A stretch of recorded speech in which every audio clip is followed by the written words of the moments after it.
Assalamualaikum warahmatullahi wabarakatuh. Waalaikumsalam warahmatullahi wabarakatuh. Bismillahi walhamdulillah. Wassalatu wassalamu ala sayyidina Rasulillah wa ala alihi wa sahbihi wa mawalah. La hawla wa la quwwata illa billah, amma ba'du. Saudara-saudara kaum muslimin yang berbahagia, di dalam kehidupan ini kita senantiasa mengambil iktibar, contoh dan teladan dari orang-orang sebelum kita. Itu sebabnya kepada baginda Nabi kita Muhammad sallallahu alaihi wasallam Allah Subhanahu wa taala menjelaskan cerita para nabi sebelum beliau dalam ayat "Tsumma naqussu 'alaika min amba'ir rusuli ma nusabbitu bihi fu'adak." Demikianlah kami ceritakan kepadamu wahai Muhammad sebagian dari kisah para rasul-rasul sebelum kamu yang dengan itu akan memperkuat hatimu, meneguhkan keyakinanmu dan memantapkan pendirianmu. Inilah manfaatnya belajar dari sejarah. Jadi jangankan kita, baginda Nabi sendiri pun oleh Allah Subhanahu wa taala diceritakan sejarah para nabi sebelum beliau yang dimusuhi oleh umatnya, yang dicaci maki oleh kaumnya, yang terusir dari kampung halamannya, bahkan sampai ada yang terbunuh oleh umatnya. Itu seluruhnya merupakan iktibar manusabbitu bihi fu'adak, untuk memantapkan langkahmu, meneguhkan keyakinanmu dan menguatkan pendirianmu menghadapi perjuangan ini. Sehubungan dengan itu, pada pertemuan kali ini Al-Fakir ingin menyampaikan satu cuplikan kecil dari kehidupan seorang sahabat utama baginda Nabi, yaitu Sayyidina Umar ibn al-Khattab radhiyallahu an. Beliau adalah Umar bin Khattab bin Nufail bin Abdul Uzza dari suku Quraisy golongan Bani Adi. Perawakannya tinggi, kekar dan gagah, melambangkan sifatnya yang pemberani, tegas, dan tidak pernah kenal takut kepada siapapun. Sebelum mendapat hidayah, Umar bin Khattab termasuk orang yang berdiri di barisan orang-orang yang memusuhi umat Islam. Ia terperangkap dalam tradisi jahiliyah, di mana gemar berperang dan bermabuk-mabukan juga merupakan hal-hal yang pernah dilaksanakan dalam kehidupannya sebelum beliau masuk ke dalam agama Islam. Oleh karena itu, dalam kehidupan beragama, hidayah merupakan sesuatu yang penting. Bagaimanapun banyaknya dosa dan kesalahan yang telah dilakukan oleh seseorang, tidak seharusnya menyebabkan ia putus asa dari rahmah Allah. Sebaliknya, bagaimanapun banyak kebajikan dan kebaikan yang sudah dikerjakannya, tidak perlu membuat dia besar hati, puas, bangga, apalagi menjadi lalai karenanya. Sebab kita belum tahu akan bagaimana ujung perjalanan dari kehidupan kita ini. Saudara-saudara, kisahnya pun masuk Islam merupakan peristiwa yang menarik. Pada satu hari, dengan pedang terhunus, Umar bin Khattab menuju Darul Arqam, tempat di mana baginda Nabi biasa berkumpul dengan para sahabat. Melihat mukanya yang beringas, matanya yang nanar, orang sudah menyangka dan mengerti ini tentu akan terjadi pembunuhan. Dalam perjalanan menuju Darul Arqam, Umar bertemu dengan Nuaim bin Abdullah. Nuaim bertanya, "Ya Umar, mau kemana ente?" "Mau membunuh itu, si murtad itu," kata. "Si murtad yang mana?" Yang mana lagi? Itu yang memecah belah kita, yang menghina berhala-berhala kita, yang menjelek-jelekkan nenek moyang dan keturunan kita. Siapa lagi kalau bukan Muhammad? Kata Nuaim Umar, enggak salah. Tidak salah lagi. Salah Umar. Salah kenapa? Apa kamu enggak malu? Kamu mau pergi membunuh Muhammad, sementara adikmu sendiri Fatimah, dia sudah termasuk salah seorang pengikut Muhammad. Mendengar ini, muka yang memang tadinya sudah marah dan merah, tambah jadi kelabu. Bukan main mangkelnya Umar bin Khattab. Orang lain dia musuhi, orang lain dia kejar-kejar. Ini malah adiknya sendiri menjadi pengikut dari baginda Nabi. Tidak jadi menuju Darul Arqam, dia berangkat ke rumah adiknya Fatimah. Adapun di rumah Fatimah sedang berkumpul Fatimah, suaminya Sa'id bin Zaid, dan seorang sahabat Habbab ibnul Arad. Mereka sedang membaca Quran. Waktu itu Quran belum lagi dijilid macam sekarang. Jadi masih merupakan suhuf atau lembaran-lembaran tercecer saja. Ketuk pintu. Ya tentu tidak assalamualaikum karena dia belum Islam. Tok, tok, tok. Siapa di luar? Umar. Mendengar suaranya saja, ini sahabat yang namanya Habbab ibnul Arad sudah lari ke belakang pintu. Sambil komat kamit baca doa mohon diselamatkan oleh Allah. Adapun Fatimah yang sedang memegang suhuf, lembaran tulisan Quran itu, menyembunyikan suhuf itu di belakang bajunya. Umar masuk. Fatimah, saya bang. Apa benar berita yang saya dengar? Berita apa itu bang? Bahwa kau sudah masuk Islam. Bang, andai kata Muhammad memang benar, bagaimana? Sudahlah, jangan belit-belit. Jawab saja, kau masuk Islam benar atau tidak? Ya. Saudara hadirin, begitu dikatakan iya, tangannya langsung melayang, menampar muka adiknya ini, sehingga mengalir darah dari hidungnya. Suaminya Sa'id bin Zaid yang mencoba melindungi istrinya, dipegang lehernya, dibanting, duki dadanya. Oh ini jawara ini.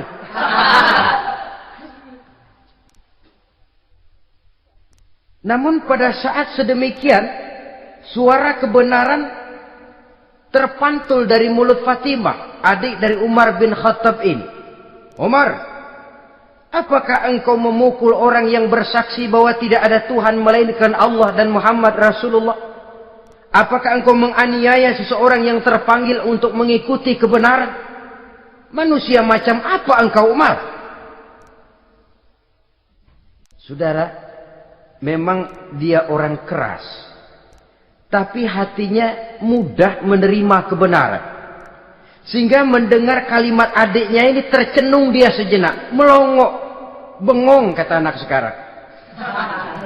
Ini kalau tidak karena keyakinan yang mantap, tidak mungkin orang ini, anak adik saya ini bicara macam begini. Umar, mengapa engkau memukul orang yang bersaksi bahwa tidak ada Tuhan melainkan Allah dan Muhammad Rasulullah?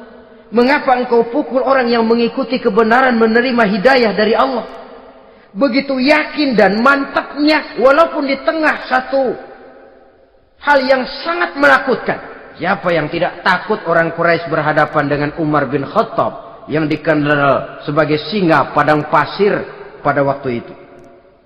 Malahan dia termasuk salah seorang jagoan di tradisi masyarakat jahiliyah itu. Ada satu pasar yang namanya pasar Ukaz.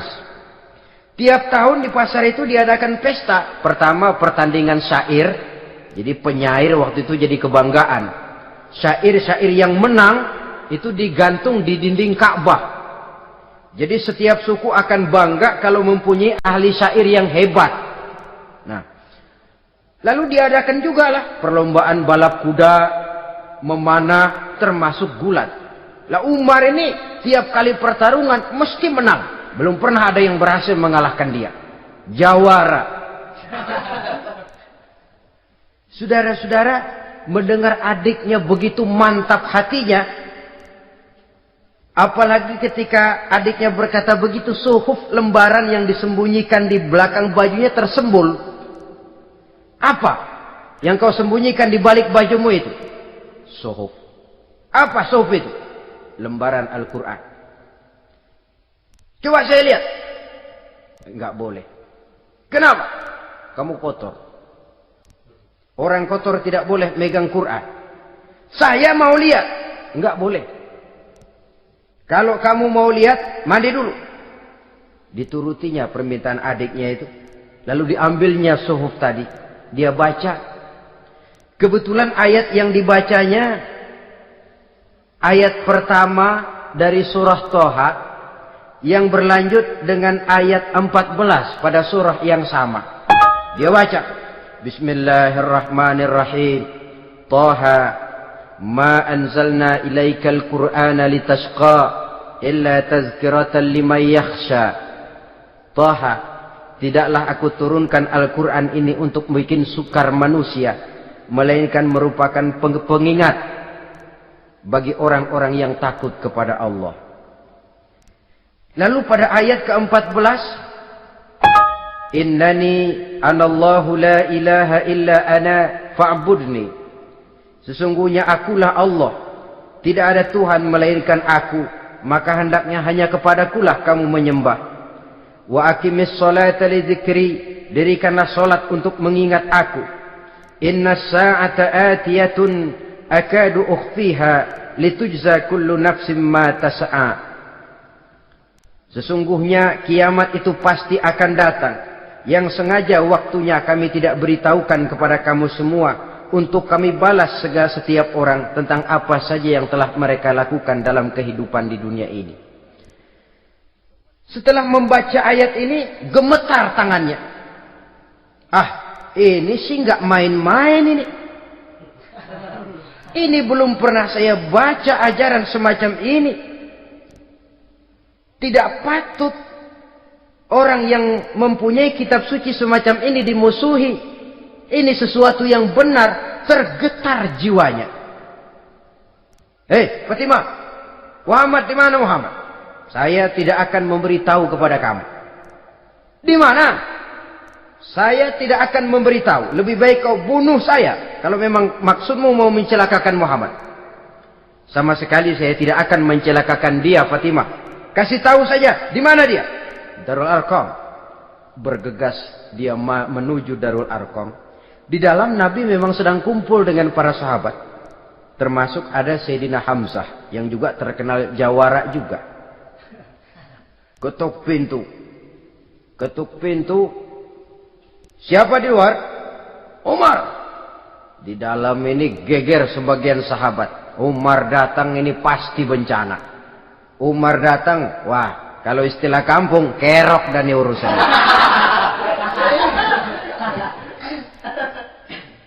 Tapi baginda Nabi menenangkan mereka. Tenang, mudah-mudahan ada hikmahnya. Sayyidina Hamzah tampil, bukakan dia pintu. Kalau niatnya baik, kita terima. Kalau niatnya tidak baik, saya paling depan. Dibukakan pintu. Begitu dibukakan pintu, Umar masuk merangkul baginda Nabi. Kemudian dengan tersendat, Ashhadu an la ilaha illallah wa ashhadu annaka ya Muhammad Rasulullah. Saya bersaksi tidak ada Tuhan melainkan Allah, dan saya bersaksi bahwa engkau hai Muhammad adalah utusan Allah. Sahabat takbir semua, Allahu Akbar, Allahu Akbar. Kegembiraan meliputi suasana ketika itu. Kenapa? Karena sebelumnya, dikala Umar belum masuk Islam, dia merupakan ganjalan yang paling dikhawatirkan oleh umat Islam. Setelah dia masuk Islam, jelas merupakan suatu keuntungan yang sangat besar. Dan dia tertarik kepada Islam bukan karena bujuk rayu orang, tidak karena diberikan harta, tidak karena diiming-iming oleh kedudukan tinggi, tapi karena kebenaran hidayah menembus hatinya melalui wasilah ayat dalam surah Thaha yang dibacanya melalui suhuf yang dipegang oleh adiknya tadi. Sejak saat itu berubah 180 derajat Umar bin Khattab radhiyallahu anhu. Tetapi tetap dengan sifatnya keras, tegas, dan tidak pernah kenal takut kepada siapapun. Cuma kalau sebelum Islam, dia kerasnya kepada Islam. Setelah dia masuk Islam, muter arah. Kepada siapapun yang memusuhi Islam, dia bersikap keras, tegas, dan tidak pernah kenal takut. Bahkan setelah beliau masuk Islam, satu hari ketika di Darul Arqam kumpul-kumpul, waktu itu Nabi belum berdakwah secara terbuka karena pengikut masih sedikit. Sayyidina Umar usul, "Ya Rasul, ada apa Umar? Alasna 'alal haq fi mamatina wa mahyana?"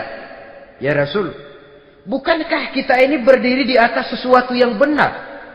Bukankah mati kita, hidup kita untuk melaksanakan sesuatu yang benar? Bala ya Umar, betul Umar. Wallazi nafsi biyadih, innakum la'alal haq in muttum wa in hiyitum. Demi Allah Umar, kata Nabi, sesungguhnya kamu dan kita semua berdiri di atas kebenaran, hidup ataupun mati.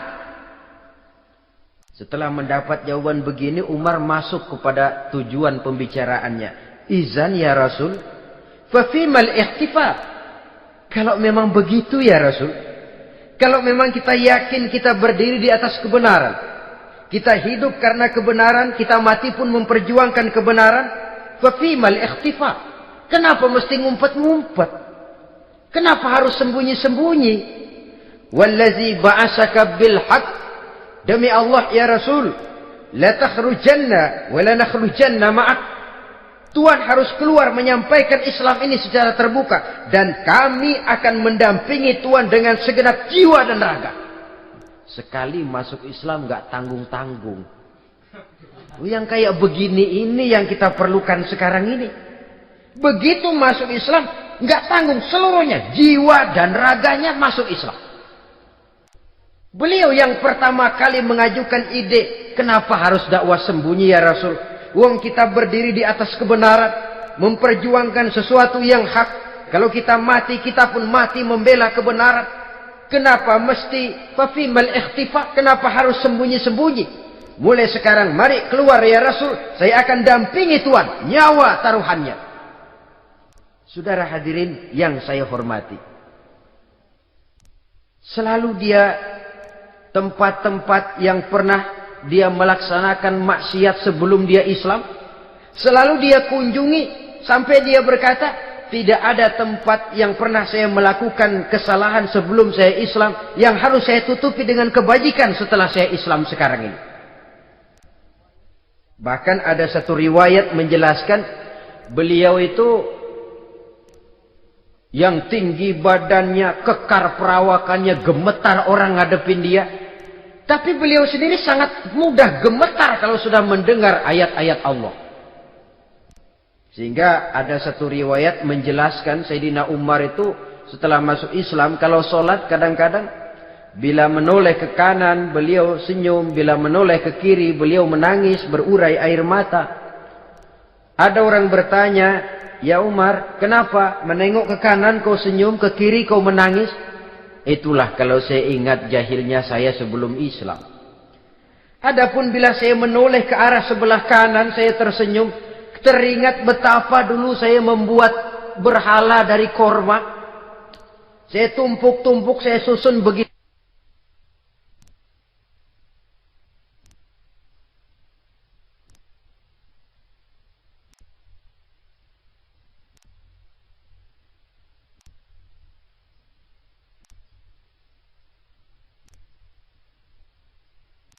Itu rupa.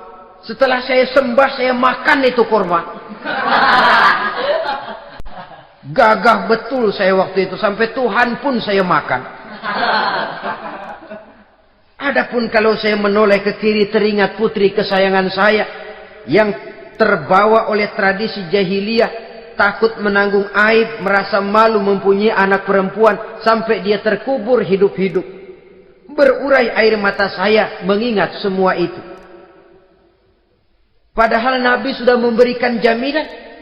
Sebab saudara, jangan lupa, orang kafir masuk Islam, dalam Islam itu dihitung dari bayi lagi.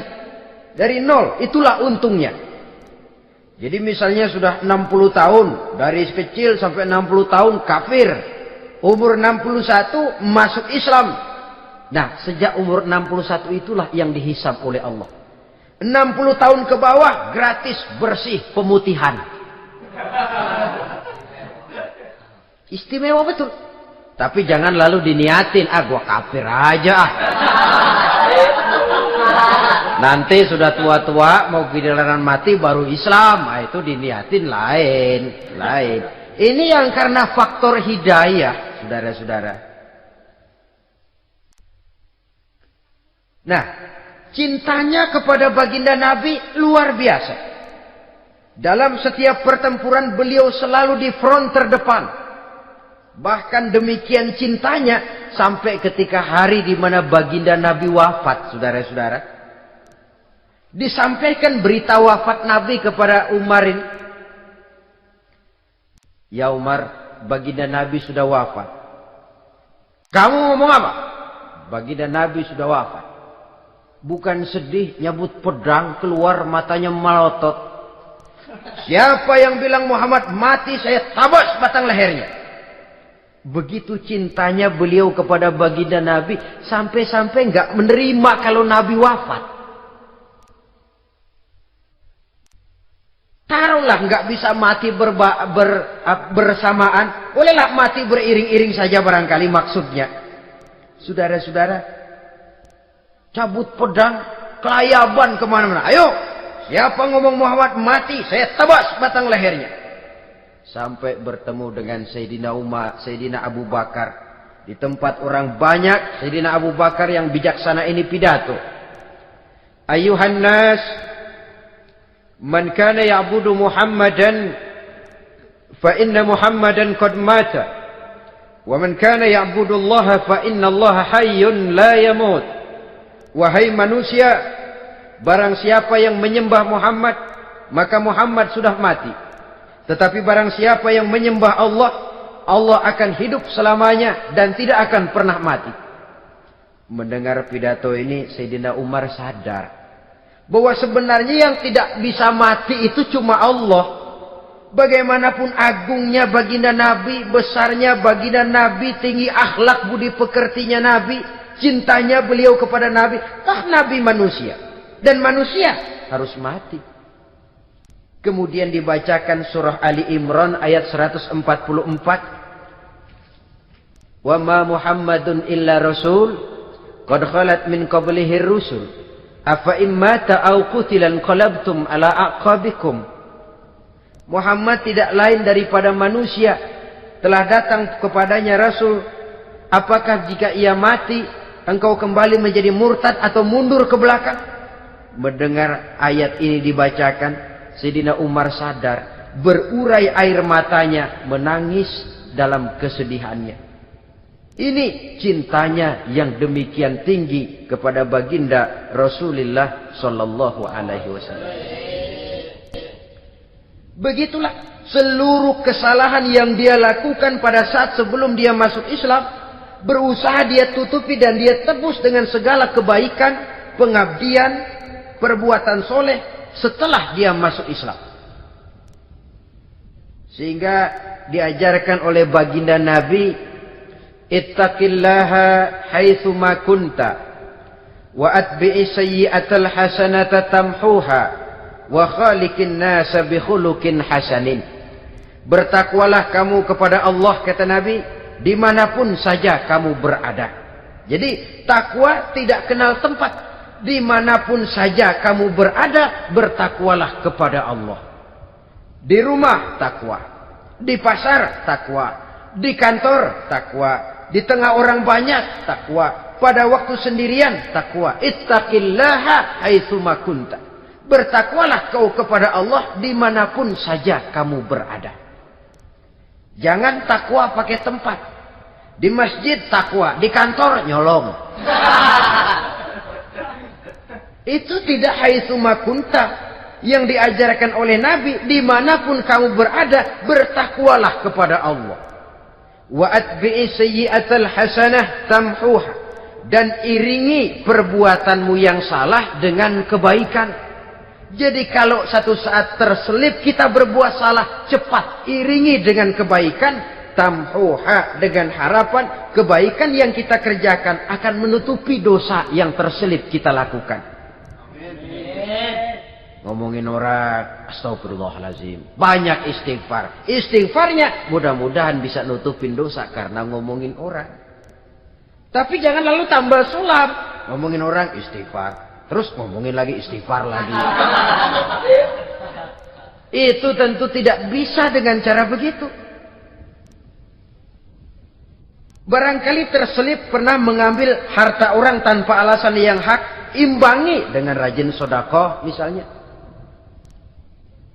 Barangkali pernah menyakiti hati orang, imbangi dengan perbuatan yang bisa menyenangkan hati orang lain.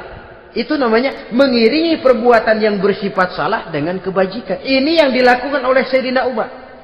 Setiap pelosok hampir dia datangi. Tempat-tempat di mana dia pernah melakukan kesalahan sebelum Islam, di sana dia tegakkan kebajikan dan kebaikan. Kegagahannya, keperkasaannya, keberaniannya sepenuhnya bulat-bulat sudah diwakafkan untuk kepentingan Islam. Saudara hadirin yang saya hormati, diperlukan orang-orang yang punya keberanian macam Sayyidina Umar. Berani karena panggilan hidayah, bukan berani babi. Babi berani juga babi, cuman nyeruduk. Artinya berani yang tanpa pertimbangan.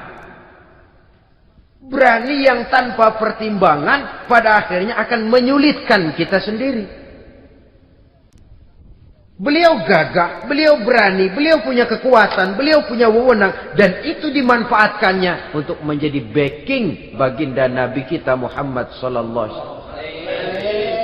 La takhrujanna wa la nakhrujanna ma'ak ya Rasul. Ya Rasul, keluar, sampaikan dakwah secara terbuka. Saya akan mendampingi Tuhan.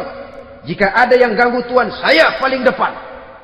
Backing yang mendampingi Rasul untuk menyampaikan risalah Islamiyah ini. Saudara hadirin yang saya hormati, wa khaliqin nasa bi khuluqin hasanin, kata Nabi. Dan pergaulilah manusia dengan akhlak yang baik, karena dengan ini kau bisa mengambil hati orang.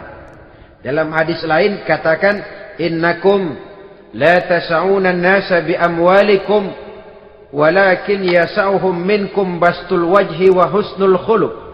Kamu tidak akan bisa menyenangkan orang banyak dengan hartamu, tapi kamu bisa ambil hati mereka dengan budi pekerti yang luhur dan muka yang manis. Dengan harta belum tentu kita bisa menyenangkan semua orang. Tapi budi pekerti yang luhur, muka yang manis, itu yang akan bisa membuat kau menyenangkan orang banyak.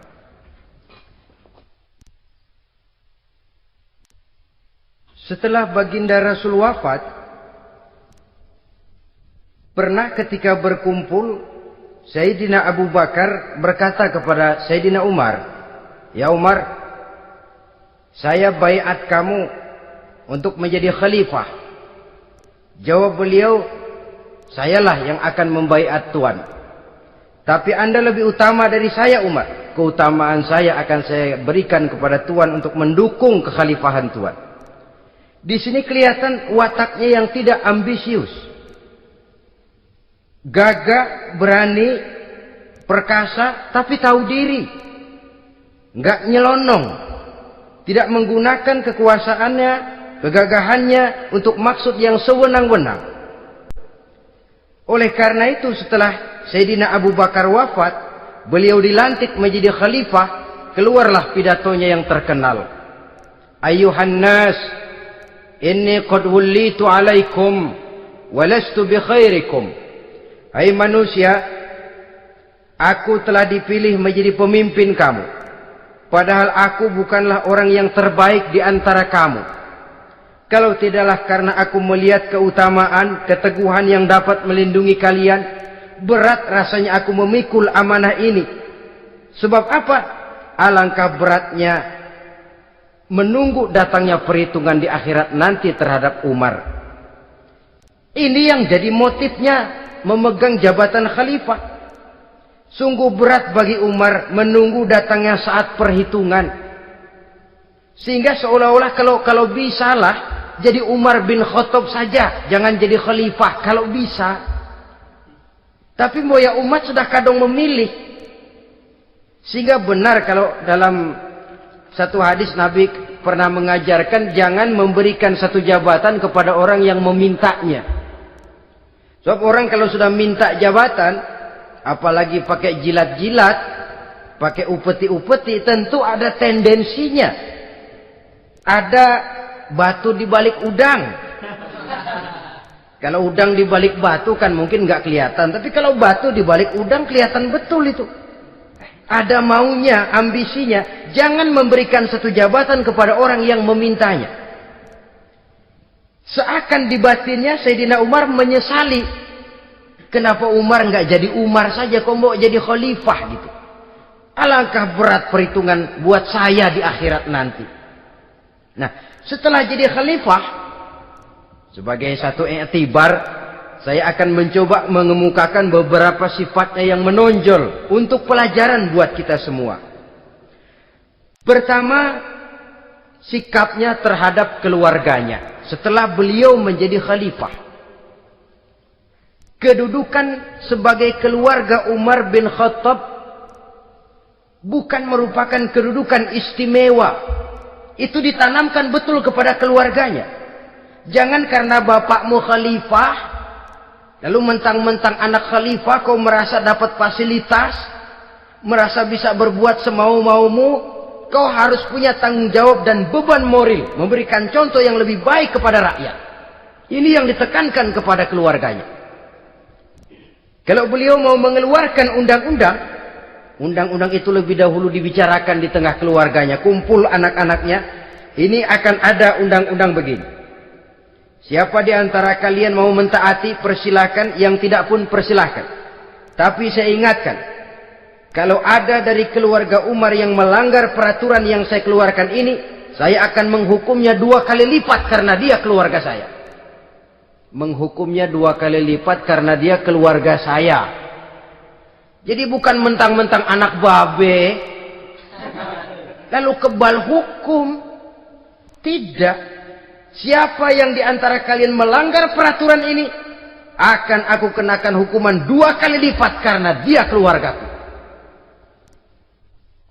Nah, saudara hadirin yang saya hormati, lalu berwibawa, dijaga betul keluarganya. Suatu hari beliau datang ke rumah putranya Abdullah bin Umar. Ketika masuk dilihatnya Abdullah bin Umar sedang makan daging. Makan daging. Merah muka Umar. Mentang-mentang anak khalifah ya. Mentang-mentang anak Amirul Mukminin ya, kamu makan daging. Lihat tuh rakyat kita masih banyak yang kelaparan, makan daging, makan roti keras. Padahal itu halal. Sesuatu yang diperoleh dengan usahanya sendiri. Tetapi begitu hati-hatinya Umar untuk menjaga pandangan orang. Keluarga khalifah merupakan beban moral sebab akan dijadikan contoh oleh rakyatnya. Mentang-mentang anak khalifah ya, makan daging. Lihat tuh rakyat, roti keras digarotin. Lain saat beliau pergi ke satu pasar. Di situ dilihat ada sapi gemuk-gemuk. Tempat lain sapinya kurus-kurus. Tanya, ini yang gemuk-gemuk sapi siapa? Sapi Abdullah bin Umar. Sapi anaknya. Panggil Abdullah bin Umar, suruh sini. Datang anaknya. Abdullah bin Umar, bagaimana ceritanya sampai ini? Begini, Bapak. Dahulu itu dengan uang saya beli sapi kurus-kurus. Lalu saya rawat. Saya berikan upah orang untuk merawat sapi-sapi itu. Sampai sekarang dia menjadi gemuk. Akan saya jual dan keuntungannya tentu sesuatu yang halal. Subhanallah, kata Umar. Kau ini anak Amirul Mukminin. Jual sapimu. Ambil modalnya, untungnya, masukkan Baitul Mal untuk urus kepentingan orang Islam. Dia nggak mau anaknya terlibat bisnis, ndompleng kekuasaan ayahnya. Karena mentang-mentang anak khalifah lalu segala macam bisnis lancar. Orang takut karena apa? Anak babe. Ada lagi. Pada waktu pembagian harta ghanimah, putri beliau yang namanya Hafsah, ini adalah istri baginda Nabi, meminta bagian. Kaum kerabat ayah, ini kerabat khalifah, kitalah dulu kerabat. Kalau kau kerabatku, maka jatahmu nanti dari ayahmu. Harta ini masih lebih banyak dibutuhkan oleh orang-orang Islam. Nanti belakangan, kalau ada sisanya. Belakangan kalau ada sisanya. La haula wala quwata illa billah.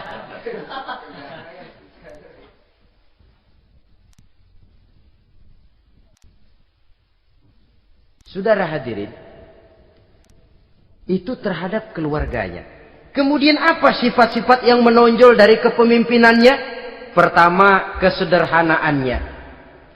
Beliaulah satu-satunya khalifah, Amirul Mukminin, setingkat presiden kalau sekarang, yang punya jubah cuma 2 dan 1 pun punya anaknya. Tambelan lagi. Pernah sholat Jumat terlambat. Beliau naik mimbar untuk khutbah, sebelumnya minta maaf dulu. Saudara-saudara, maaf saya terlambat nungguin baju kering. Seorang khalifah nungguin baju kering. Sederhana dalam kehidupannya. Mari kita ambil satu cerita lagi. Pada waktu beliau jadi khalifah, yang diangkat jadi gubernur di Mesir adalah Amr bin As. Amr bin As hidupnya lebih mirip kaisar. Istananya besar, pakaiannya bagus-bagus. Nah, yang paling mengganggu pikiran Amr bin As, di sebelah istananya ini ada gubuk reot, kepunyaan orang Yahudi lagi. Ah, ini nggak pantas bener, masa di samping istana gubernur ada gubuk reot. Orang Yahudi lagi yang punya. Ini mesti, udah, bikin saja rencana, panggil dinas tata kota, bikin planning. Di sini mau dibangun masjid, proyek negara. Bikin gambarnya, susun anggarannya, tender. Saudara-saudara, si Yahudi yang punya gubuk reot dipanggil. Yahudi, ada apa, Pak? Kamu tahu nggak? Enggak. Iya, memang belum saya kasih tahu.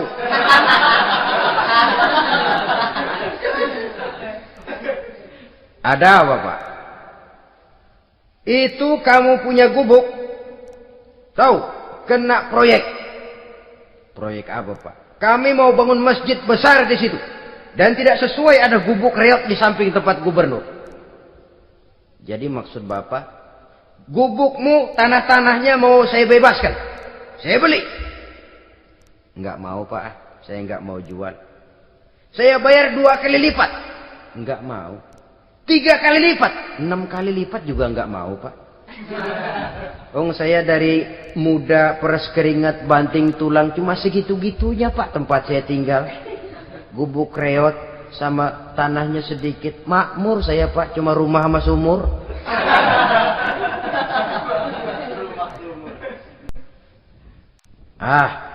Ini Yahudi kelewatan juga. Akhirnya turun perintah, sudah, kalau dia nggak mau dibebaskan, gusur saja, tarik, ambil bulldozer. Digusur. Yahudi ini berurai air matanya. Aduh, begini, jadi rakyat kecil, udah jatuh ketiban ember lagi.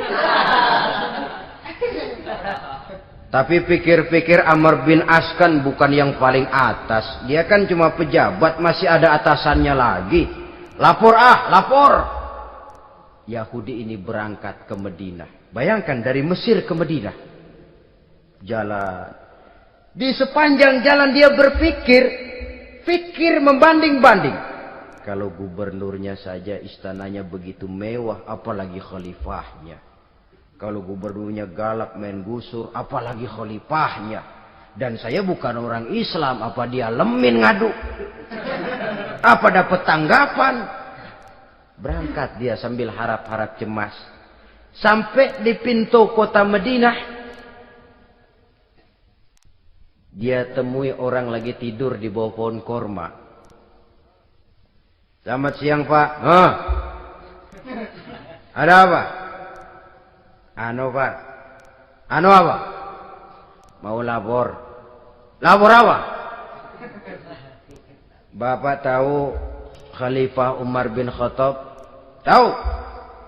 Istananya di mana, Pak? Istananya di atas lumpur. Di atas lumpur. Di atas lumpur. Pengawalnya banyak, Pak. Banyak. Siapa, Pak? Yatim piatu, janda-janda tua, orang-orang miskin, orang-orang lemah, itu pengawalnya. Pakaian kebesarannya apa sutra apa, Pak? Pakaian kebesarannya malu dan takwa. Saya nggak ngerti, Pak. Itulah Umar bin Khattab. Lalu orangnya sekarang di mana, Pak? Di depan ente. Rupanya yang dia tanya itulah orangnya. Gemeter Yahudi ini, keringat bercucuran. Coba, istananya di atas lumpur. Sebab beliau berprinsip, bagaimana saya bisa menghayati nasib rakyat kalau saya tidak merasakan apa yang mereka rasakan? Bagaimana saya nggak bisa tahu sakitnya lapar kalau saya belum pernah kelaparan? Itu prinsipnya. Istananya di atas lumpur. Para pengawalnya yatim piatu, janda-janda tua, orang-orang miskin, orang-orang lemah dan tidak mampu. Dan pakaian kebesarannya malu dan takwa. Kamu dari mana? Dari Mesir, Pak. Ada apa? Mau laporan gubernur Bapak di Mesir yang namanya Amr bin As. Kenapa? Main gusur aja, Pak. Ceritanya? Iya, dia mau bangun masjid. Kebetulan di areal itu saya punya tanah sama gubuk segitu-gitunya. Saya nggak mau dibeli. Digusur, Pak. Saya mau mencari keadilan. Begini. Kamu lihat tempat sampah itu? Lihat. Di situ banyak tulang. Coba kamu ambil kemari satu. Tulang unta, bawa sini. Bingung Yahudi. Pak, saya kemari mau cari keadilan. Kalau tulang mah di Mesir juga banyak, Pak. Sudahlah, pokoknya kau ambil saja tulang itu. Dicoker-coker, dapat, dikasih. Tulang itu digaris lurus oleh Sidina Umar dengan ujung pedang. Red. Nah, nih, kau bawa kepada Amr bin As. Makin bingung itu Yahudi. Suruh bawa tulang cuman digaris. Nanti saya ngomong apa, Pak? Sudahlah, kasih saja. Pulang dia. Sampai di Mesir. Tuan Gubernur, ada apa? Saya baru menghadap khalifah. Kemudian beliau sampaikan ini, dikasih tulang. Amr bin As ngelihat tulang ada goresan lurus dengan ujung pedang, gemetar. Badannya keluar keringat dingin. Panggil kepala proyek. Proyek batal. Masjid nggak jadi didiriin. Itu gubuk Yahudi diriin lagi. Ini Yahudi makin bengong. Ini gubernur dapat tulang doang segitu takutnya.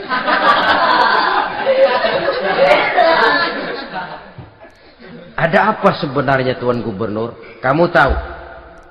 Ini nasihat pahit buat saya dari Amirul Mukminin Umar bin Khattab.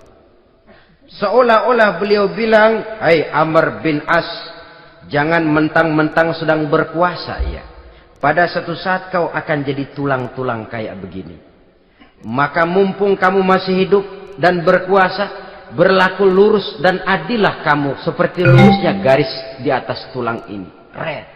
Lurus, adil, jangan bengkok. Sebab kalau kamu bengkok, nanti aku yang luruskan pakai pedangku. Siapa yang nggak ngeper digituin? Sampai akhirnya apa? Kata si Yahudi, Pak, kalau begitu Islam adil ya. Adil. Kalau gitu biarin dah Pak, tanah saya.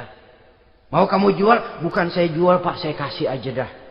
Campur gubuk-gubuknya, ambil aja dah.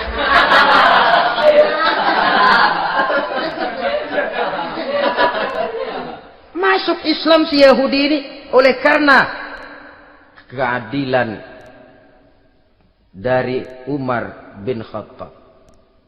Begitulah kesederhanaan hidupnya. Sampai saudara, yang ironi betul, pernah Utsman bin Affan, Ali bin Abi Thalib, Thalhah dan Zubair kumpul mendengar berita bahwa Sayyidina Umar ini punya hutang. Bayangkan, seorang khalifah untuk melangsungkan hidupnya sampai punya hutang. Padahal Baitul Mal di bawah kekuasaannya. Berunding Utsman, Ali, Thalhah, Zubair. Kalau kita langsung ngomong sama Umar nggak enak dong, dia nggak bakalan terima. Lewat putrinya aja, Hafsah deh. Baik. Hafsah ngomong sama Umar, Abah, kenapa? Bagaimana kalau honor Abah ditambah, ditingkatkan supaya hutang bisa ketutup? Hafsah, saya Abah. Siapa yang nyuruh kamu ngomong begitu? Enggak ada. Ada. Saya tahu ada ini. Kalau nggak ada, kamu nggak mungkin ngomong begitu. Tapi orangnya kalau saya tuntut, mereka mungkin nggak mau. Sekarang saya mau tanya Hafsah, kau kan istri Rasul, betul? Nah, saya mau tanya, suamimu makanannya apa? Daging? Bukan.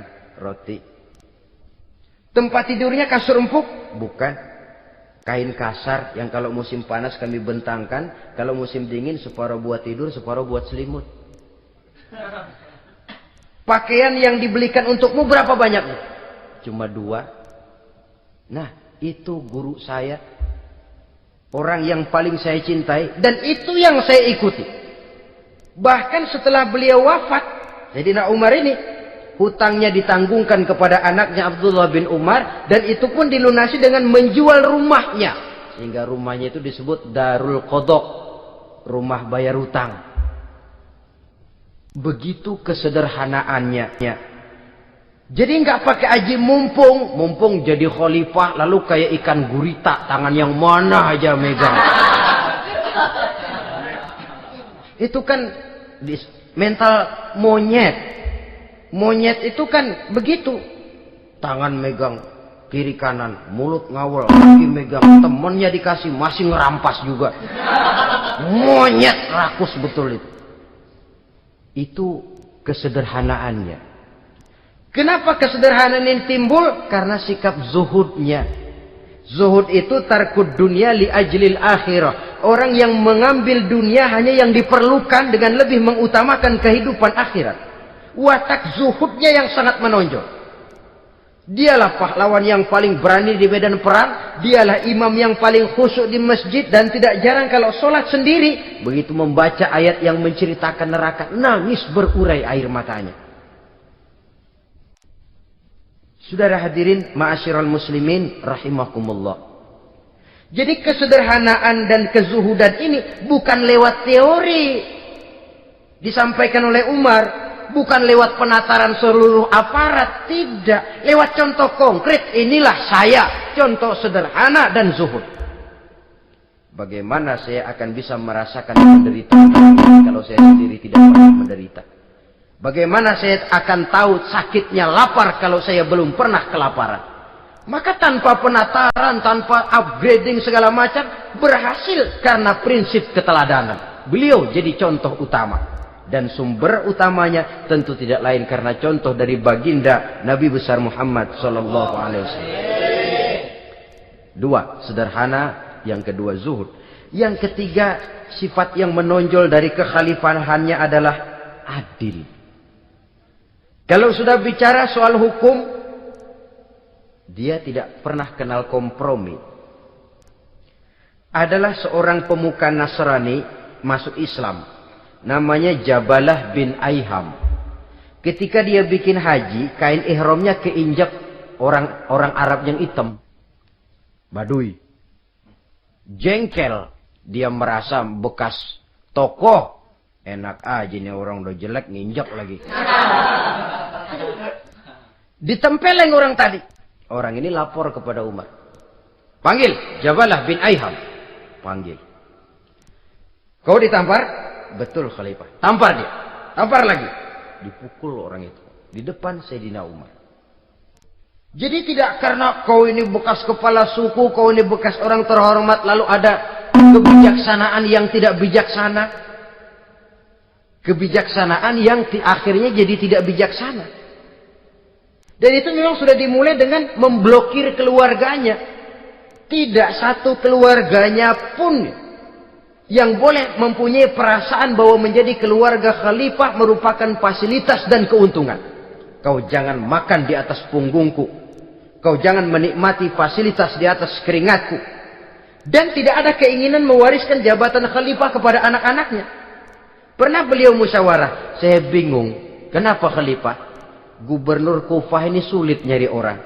Diangkat yang lemah, rakyat ngeluh. Diangkat yang keras, rakyat juga ngeluh. Ada calon Khalifah, kalau ini mah nggak salah lagi nih buat Gubernur Kufah. Siapa? Abdullah bin Umar, anak beliau sendiri. Melotot matanya. Jangan macam-macam kau. Cukup satu orang Umar memegang jabatan ini. Kalau berhasil, kami, keluarga Umar sudah merasakannya. Kalau gagal, cukup kegagalan seorang Umar. Tidak berusaha mengorbitkan anaknya. Wah, anak babe diangkat jadi ano. Tidak, malah diblokir. Cari yang lain. Tapi Abdullah bin Umar cukup syarat ya Khalifah. Dia orang bertakwa dan soleh. Yang takwa dan soleh bukan cuma anak Umar. Anak orang lain juga banyak yang takwa dan soleh. Itu prinsipnya. Sehingga ketegasannya ini membuat orang jadi sungkan. Dan tidak seorang pun berani kirim-kirim upeti hadiah. Pernah itu ada pejabat dari Azerbaijan kirim makanan. Kue, mending apa? Kue. Gitu dicicipi enak. Enak juga ya kue ini. Enak Khalifah. Ini di sana apa makan rakyat biasa? Bukan. Ini makanan orang-orang VIP. Nah, dibungkus lagi itu kue. Dibungkus. Ontamu mana? Di luar.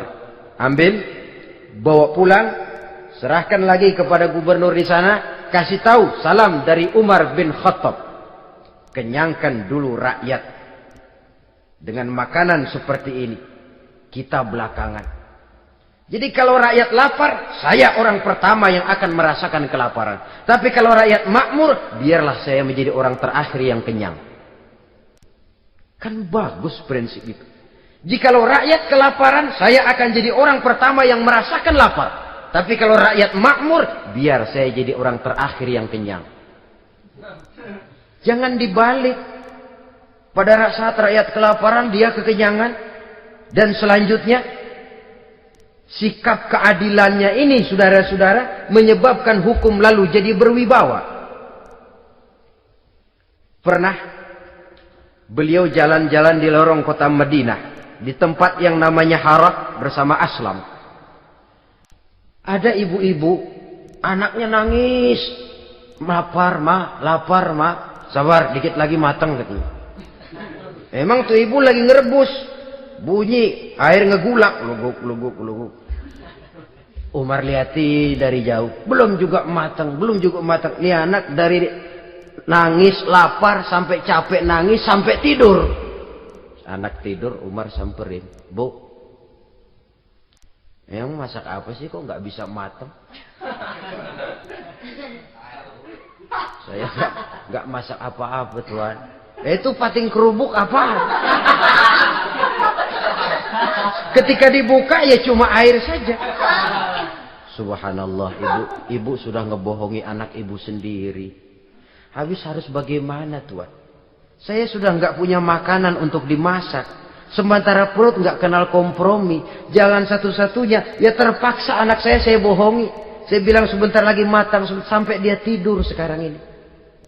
Memangnya Khalifah Umar gimana sih ngurusi rakyat? Subhanallah, dia orang zalim.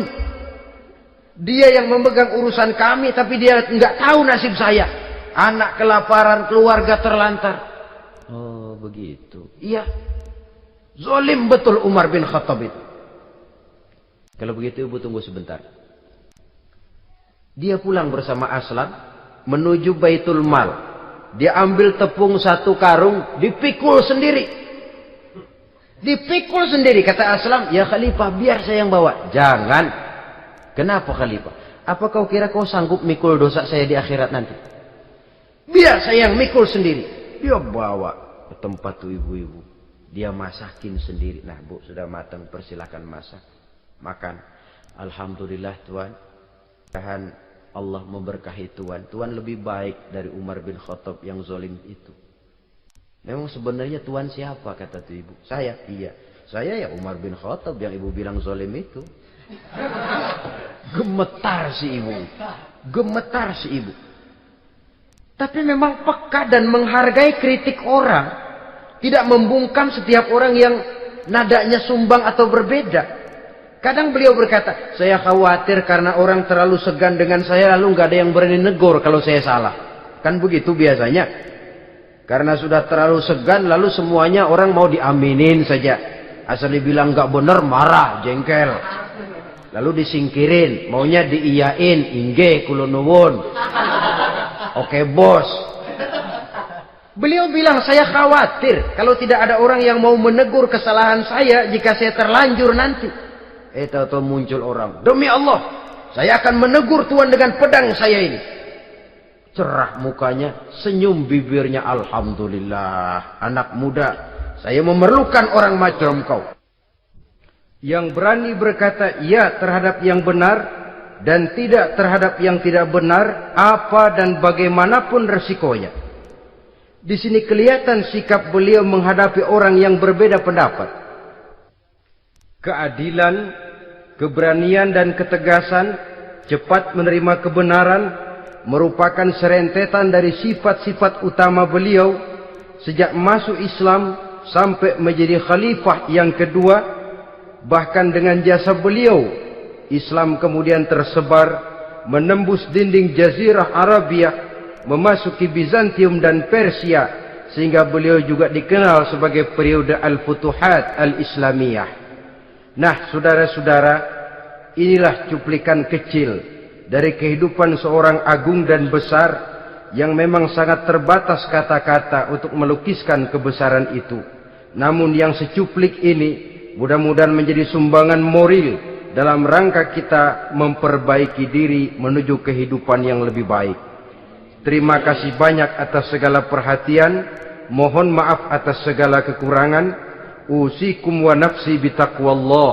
Wassalamualaikum warahmatullahi wabarakatuh. Waalaikumsalam.